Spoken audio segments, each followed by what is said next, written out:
if you would say you're feeling very lucky at the moment. Are you a lucky person in general?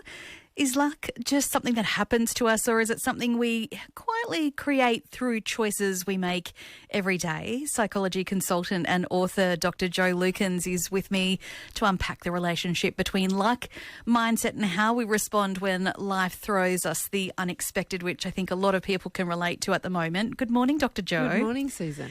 So how would you explain the relationship between luck and our choices? So that we do know there is a relationship, but first of all, we probably should say there are lucky moments. Yes. So there's no doubt that $20 bill that comes flying down the street, although it's been a little while since that's happened for me, but maybe I got it because I was looking down at the time and I noticed it. But we do know that some things arrive completely out of the blue, but certainly what we also know is that most of us have patterns in our lives, the things that we do quite regularly, the things we say yes to, the things we avoid. And so sometimes when we are feeling more engaged in our lives, when we feel more active, then we get this sense that, like you said in the introduction, do you feel like you're a lucky person? It's almost part of how we identify ourselves. So it does have an element there in terms of our psychology. Yeah, I wonder if we talk ourselves into luck, because you'll hear some people just say, just my luck. Yes, it goes in both directions, doesn't it? I am so unlucky. Yes. So again, if we consider that's part of who we are, we shouldn't be surprised if then that influences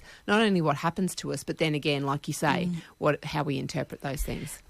What does a healthy, realistic mindset look like, especially when life is genuinely tough? Yeah, so as we know, there's a busy world out there and we have lots of things going on. So it's not all going to go to plan. And generally what we see is that what happens when we've got a healthy mindset, we don't pretend everything is fine.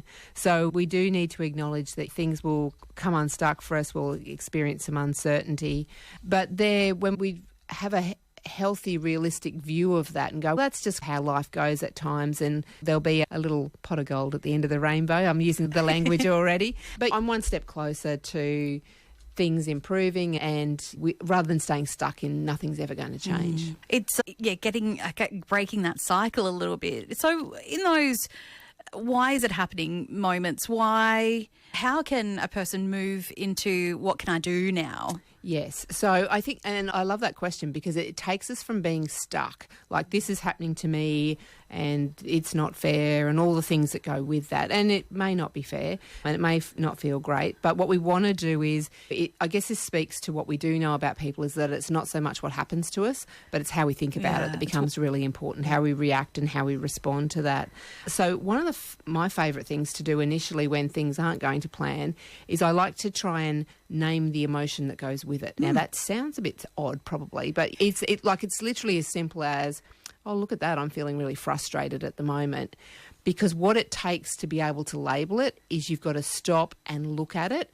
And what it does in your mind is it gives you a tiny bit of space. Yeah. So it's you notice the emotion as opposed to being fully absorbed in it, if you like. It might be the difference, if I can use the analogy of being in the ocean and feeling like the water's all around you and it's overwhelming you, as opposed to you pop your head up above the ocean and have a little bit of a look at it. So naming the emotion is a really helpful thing. And then once I've gone, okay, so I've noticed that I'm feeling frustrated at the moment, if I stick with that example, then my next port of call needs to be, and what am I going to do about that? What's one little thing I could do right now that might be helpful for me? And that might be something I could do in the next 5 minutes. It could be something I could do in the next hour. It could be something that I could do today.